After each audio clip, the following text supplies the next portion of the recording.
Hello, YouTube. This is Jonathan. I'm back with another Sicilian game, this time featuring none other than Caruana. Let's go ahead and flip the board here.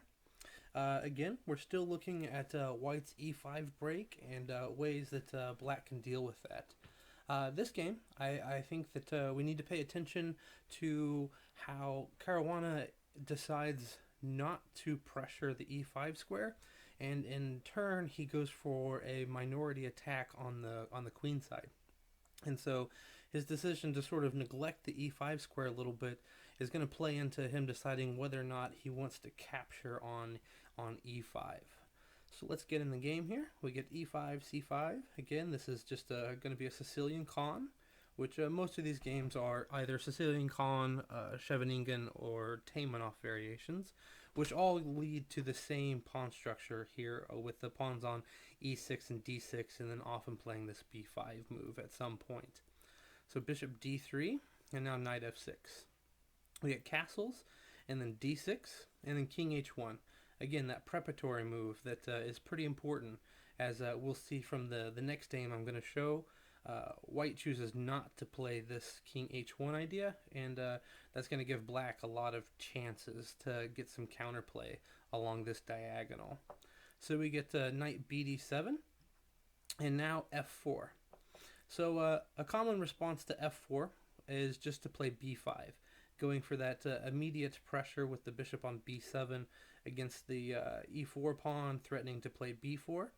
Caruana plays the move that's actually more common, and he plays bishop to e7. And this idea is just to try to develop the king side before he starts trying to go for a king or queen side play, or sort of central play. Here we're going to see that Caruana is actually going to focus more on a minority attack rather than central pressure. So after queen e2, which when you see queen e2, you should immediately assume that White's going to be playing for this e5 break. If he plays queen f3, he might be going to go for g4 or something like that, or because he wants to play g4 and perhaps swing the queen over behind it. But queen e2 pretty universally is going to try to play for this e4 e5 push. The queen can also go to e1, which may not necessarily lead to an e5 because he might just be wanting to play his queen out along this diagonal. So here he plays knight c5, which is a bit earlier than we normally see this move. Normally we see knight c5 happening after b5 and bishop b7. But presumably, since he knows that White is going to be trying to play for e5, he's just going to go get rid of this light squared bishop immediately. So after bishop d2, which is the best place for the bishop when you've chosen to put the queen on e2, if you put the bishop on e3 here, it's just going to block the queen, which means your queen doesn't really do the work that you wanted it to do on e2. And so Caruana castles, and after rook ae1, again preparing this e5, but perhaps this was a bit premature. Black has played this early knight c5, sort of indicating that he has definite ideas of playing knight takes the bishop here. And White might want to be able to play takes back with the pawn and then play the rook to the c file, sort of taking advantage that the queen is here on c7. But by playing rook ae1, if he wants to play this plan after knight takes with the pawn capturing, he's going to lose some time having to move the rook back to c1. And that time loss is going to give Black an extra tempo to try to further his plans. So maybe something like knight b3 might have been a better option, sort of forcing Black's hand to take this bishop, and then after capturing with a pawn, then he can play something like rook c1. Which is going to make the black queen a bit awkward. It'll probably have to go back to d8 because it doesn't want to go to d7 in that situation, because the d7 square is going to be needed for the knight after e5. So, which means the queen doesn't want to go to b6 because he really wants to play b5. So by playing in this way, he would sort of ultimately just end up undeveloping the black queen. But instead he plays rook ae1. And then Caruana goes ahead and captures here on d3, just getting that out of the way before he carries on. this is going to end up being kind of important because it's going to clear the c5 square. Um, White takes back with the queen. Honestly, in most games that I've ever played, whenever I make this capture here, White's always taking back with this pawn. I think perhaps White, knowing that he wants to play this e5 break and knowing that there's going to be an exchange here at some point, he doesn't want to put a pawn on d3 because the d file is going to open up and this pawn could be backwards. So I think that may be why he chose to take with the queen. So after the queen captures, Caruana now plays b5. And notice here this pawn structure that we have, which is a typical Sicilian pawn structure. We've got a we've got a 4 and 3 versus a 5 and 2. And after this pawn push here in this capture, you get the 4-2 versus the 3-3.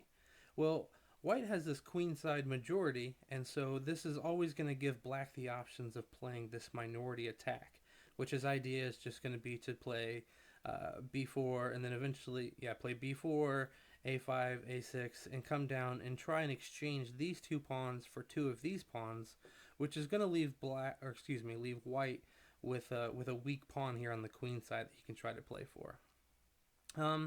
So seeing that b4 is possibly an annoying move, White plays a3, which is a slow move, as I've mentioned before. This just gives Caruana extra time to develop. He's not really threatening to play b4 and win this pawn because it has sufficient defenders here of the queen or the rook. In fact, I mean, it's only attacked one time, so if he wanted to, he could even play after b4. He could even just play knight e2 and come out to g3 when that knight would be well placed on the king side. Especially after e5 push, this knight is gone. The knight could then slink into h5 here, and this would be quite annoying. So I don't think that White should be so worried about b4 in this situation. He could immediately play e5, which would be thematic since that's his idea. The queen being placed here on d3 is going to give him an interesting choice. So the best move for Black is to not capture. Let's look at what happens if he does capture here. So after e5, if he plays this move, we're going to take back, and he's going to play knight back to d7, going for this pressure that we're talking about. But then White just has queen g3, which is quite a nice square for the queen in this situation because it defends the pawn, and it's attacking on g7. So already we're threatening bishop h6. And so if Black tries to play h6 against this, he's in a lot of trouble. So he can play bishop h6, and Black, as this looks somewhat similar to one of the earlier games that we looked at. Again, just like the earlier game we looked at, the best thing to do is just to give up the exchange and try to hope for the best. If you play something like rook d8 trying to protect that, you get quite a shocker here. Knight d5. And the point is, and you can't really decline this capture, because if you lose this dark squared bishop, you're going to have huge problems with your f6 square. You capture here, and then after e6, which is another really strong move, queen takes, and then capturing here on f7, with check, of course, so the king's forced in the corner, and then rook takes e7. And this black queen can't be saved. Black has to find some way to deal with this threat of rook e8. Notice that since Black hasn't had time yet to get his bishop out to b7, he doesn't have very good control over this e8 square. I mean, he may have to play something like knight f8, and then we're just going to capture the queen, and sure, you're even material, but this pawn is an absolute monster. So I can clearly understand why why Black wouldn't want to play something like this. I mean, we could even just capturing here and then playing rook e8 or playing rook e8 immediately might be an issue. So there's just all kinds of problems. If this bishop tries to develop out here, the knight might be able to come into e6 and put more pressure here. This pawn is just awful, and Black really can't afford to allow this. Um, so that explains why after this e5, he's going to have to just drop back the knight here and not open the f file for the bishop to come across. But here, I think the main consideration is noticing that white is going to be able to combine defense of the e5 square with attack with this queen g3 move. If the queen were back here on e2, it might be more advantageous to capture here because the queen isn't going to be able to come out to this g3 square to defend this and attack. So bringing the queen across would necessitate a loss of the e pawn. So, but instead he plays this a3 move instead of e5, which Caruana responds with just bishop to b7, and now queen h3. This really isn't that ideal of a square for the queen. It seems aggressive, but without a bishop on d3, the queen isn't really going to coordinate all that well with any of the other black pieces. We saw quite a few threats happening from the g3 square, but not from h3. Moving the queen away from d3 also allows this really interesting queen c4. So the idea behind queen c4 is that he wants to defend this b pawn so that he can now play a4 and then a5 and then b4. Notice that having played a3 is going to give black an anchor to execute his minority attack more quickly than he would normally be able to do so, which is another drawback of this a3 move. So I really like this queen c4 idea, and it's something that I need to keep in mind when I play my own games. So after queen c4, he drops the knight back because, of course, the knight was hanging. And then we get a5, continuing on with the plan. So white decides that this is a good time to play e5. And again, it's not particularly good to capture. This time, a little bit different motif than we've seen before. But if we capture here, takes back, and and then after the knight drops back, he gets rook to f4 this time, which means that the rook is going to be getting lifted with tempo and forcing the queen to move out of the way, and he's going to have to continue to maintain defense of this pawn, which means he can't go back to c7 to try to put pressure here. He's going to have to go back to c6, and when he's done that, something like rook g3, or excuse me, rook g4, and then the bishop going to come down to h6 could create some pretty serious problems. So it's slightly different than what we have normally seen, because this is not a common placement of the queen. Note that if we're in this situation after e5, if the queen were still on c7, let's pretend that there wasn't this pressure here on the b pawn. This might be a better option to capture here on e5, since we would have that familiar pressure against the e5 square. But instead, like I said, black has opted to try to go for this minority attack, which by placing his pieces to be able to support that means that he's had to neglect the e5 square to some degree, which suggests that he plays knight d7. Again, just leaving this f-file blocked so he doesn't have to worry about any queen h6s, and not allowing a rook lift. Notice the f3 is not available because of this bishop, and rook to e3 is not available because that would leave this rook hanging. So by leaving these pawns intact, he effectively shuts out any of these rook lifts. So after this play, we get the pawn just captures here, and then the bishop takes back. And notice we've got a pretty open position, so black's two bishops are going to be quite powerful, plus he's got this queenside initiative. So the two bishops plus this initiative on the queen side definitely give black a really clean edge in this game. White is going to struggle to be able to execute any sort of attack, especially given that this f4 pawn is really in the way.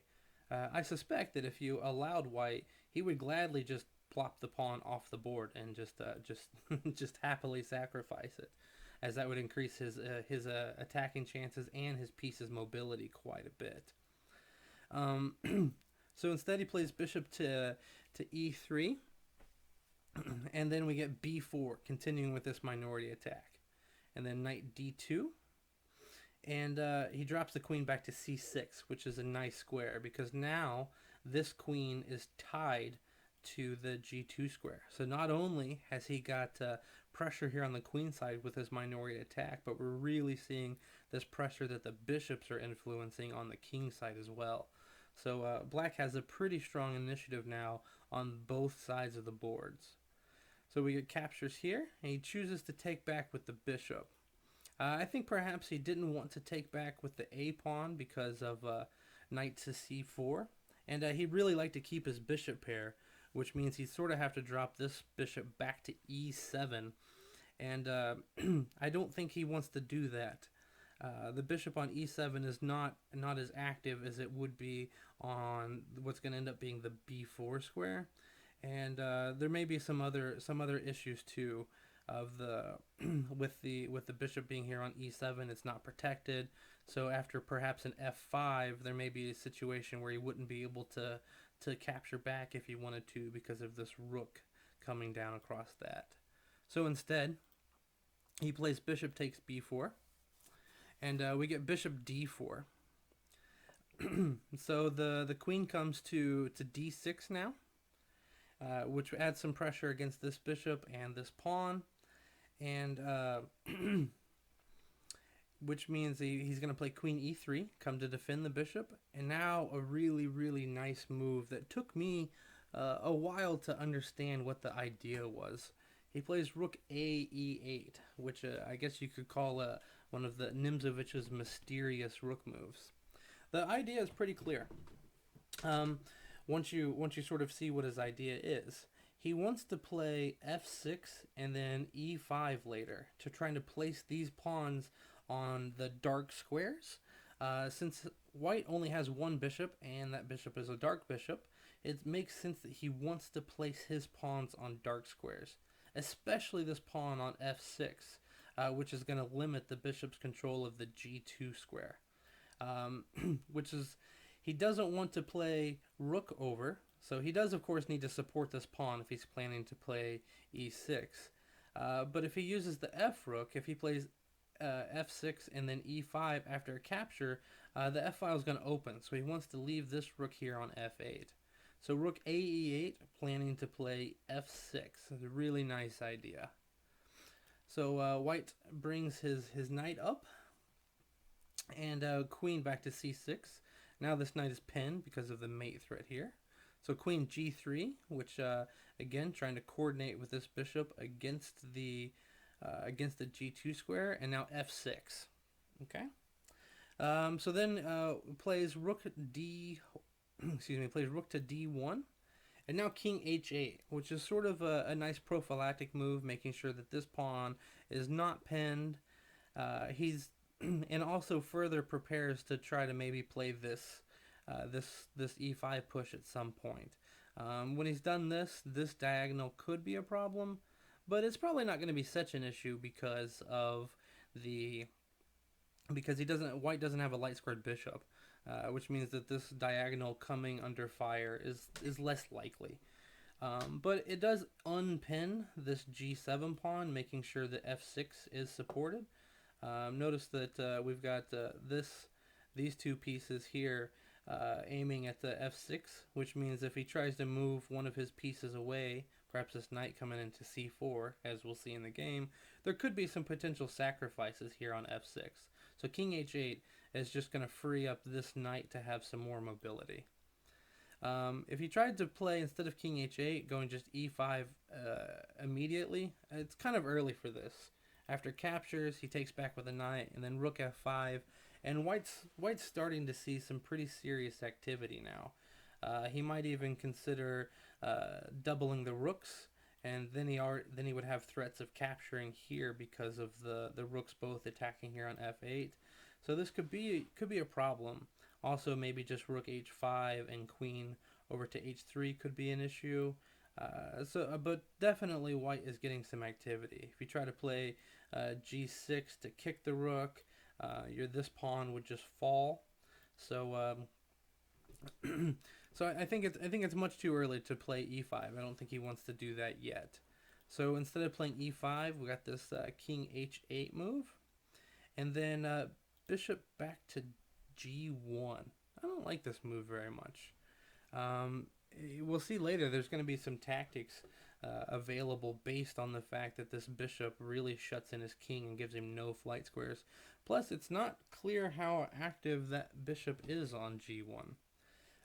So we get to knight b6, as I said, heading into the c4 square to try to provoke this pawn to move forward, which is going to weaken this knight. So we got rook f3, finally executing his rook lift. And now he comes knight c4 and then b3. And now we get knight d6. He's gonna force the trade of these knights here.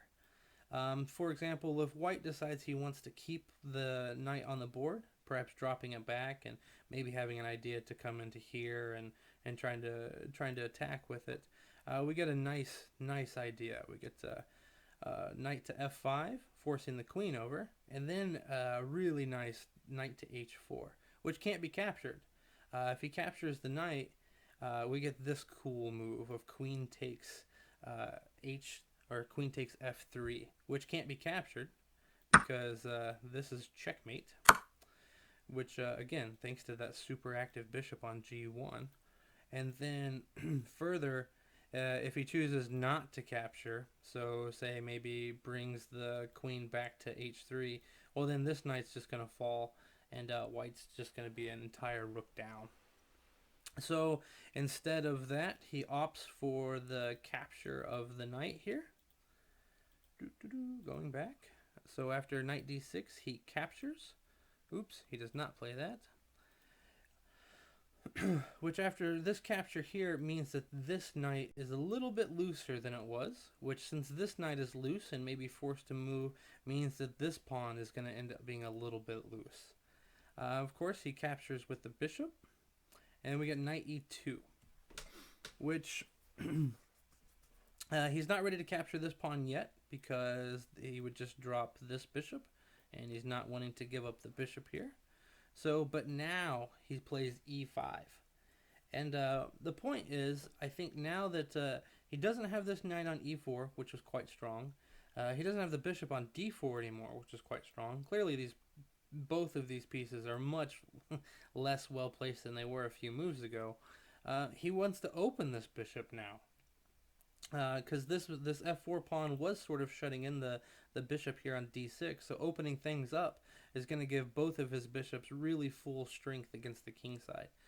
Notice that after capture, just bishop takes, the queen's going to have to move out of the way, and black's not really going to have any time at all to try to deal with this.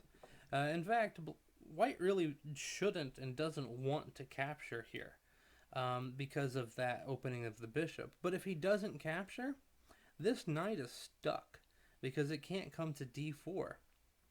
Neither can the bishop come to d4 for that matter. When you see a knight with a pawn 2 squares away from it, that knight is usually dominated by the pawn. A bishop would have the same effect, perhaps even stronger than a pawn, but a pawn still has sort of the same thing of not allowing the knight to have its most direct routes forward. So really strong idea of playing e5 here, really well timed. So he plays c4. I guess he couldn't find a better way to defend this pawn. But now rook to b8. So the rook did its job on the e-file. It supported this e5 push, and now it's coming over to b8 to try to hit the backwards pawn here. Okay. So queen comes over to h3 now, and then a4, which this sort of is the final move of his minority attack. He's finally created a situation where he's going to convert this 3-on-2, which we started out with, into just a one isolated pawn. White captures now because he thinks he's going to get some activity here, but this ends up not really working that well for him. So bishop takes, and then he plays knight into f4, and his idea is he wants to play knight to g6. But after just queen e4, which is going to stop that idea completely because we're defending the g6 square. And note, if he captures this pawn, this is not really an issue. He's not going to be able to hold the pawns. But even so, it's probably better than the game went because he drops back to d3, which is going to allow black some chances here to threaten to trap the white queen, which is going to force white to allow this queen into c2. So he plays bishop to c8, and if the queen comes up here to h5, well, then he's just going to play bishop to g4, and he's going to end up dropping this rook here. So that forces knight f2, but now queen c2 is allowed. So after queen c2, he has to play queen h5 because, again, he's still threatening the bishop here, and now a takes b3, and this pawn is unstoppable. It's pretty monstrous. He plays rook d3, but then after just b2, he realizes, well, I've just got to go right back. So clearly, if you're just shuffling your pieces, that's not a good plan. Here, Caruana plays, I think, somewhat of a strange move. He plays bishop to f5. One more thing to note, though, I should point out, is if instead of playing this rook d3, we try to be clever and capture here, this doesn't really work. So of course I can't take the pawn because I'm just gonna lose to mate. So, but after bishop to b2, now I am threatening to take the queen. He's got to play like rook c3, and then after I take here, and you take, and then I take, rook c1, and now black, yeah, he's lost his really strong pawn, but he's just going to be up in exchange now. And with white's really awkwardly placed pieces, something like the rook coming into the first rank can really create some real problems for him.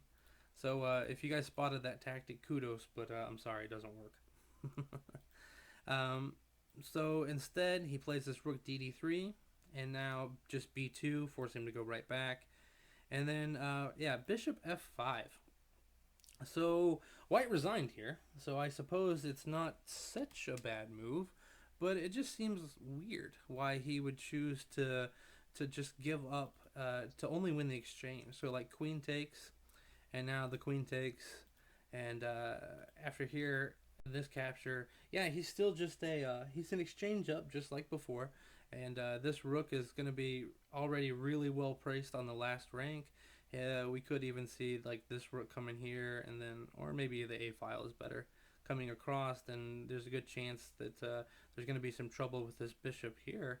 But I think even stronger than bishop f5 is just to play, go back one more, is just to play bishop to e6.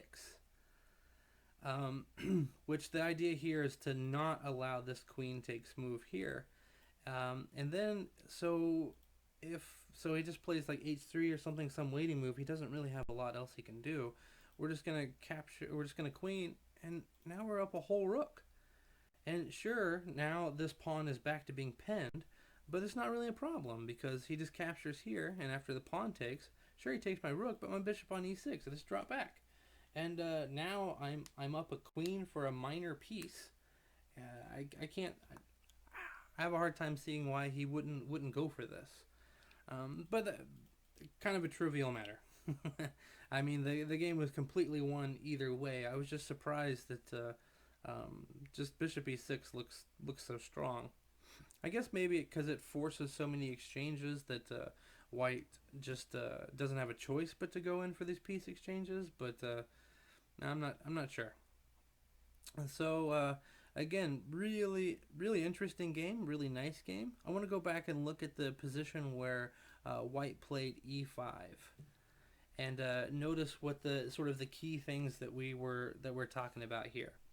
Here, I think that the most important objective is to realize that black has no real pressure on e5, which means that if he captures and opens this f file and this bishop along this the c1 h6 diagonal, he's not going to have any pressure on e5 to counterattack to counter White's freedom. So White's just going to have an open hand to do whatever he wants. So I think that this is really the key factor in deciding that he did not want to capture, is because he was going to have no pressure against e5. So again, I hope you guys enjoyed this game. I found Caruana's to play to be as instructive as I did, especially this idea of playing queen c4 to go for this minority attack. I've always known that the minority attack was possible in a Sicilian, but frankly, this is the first game where I've seen it really successfully employed. So I really enjoyed seeing that as well. Anyway, hope you guys enjoyed it. Make sure you leave me a comment or subscribe or something like that. And I'll catch you guys later, okay? Thanks a lot. Bye-bye.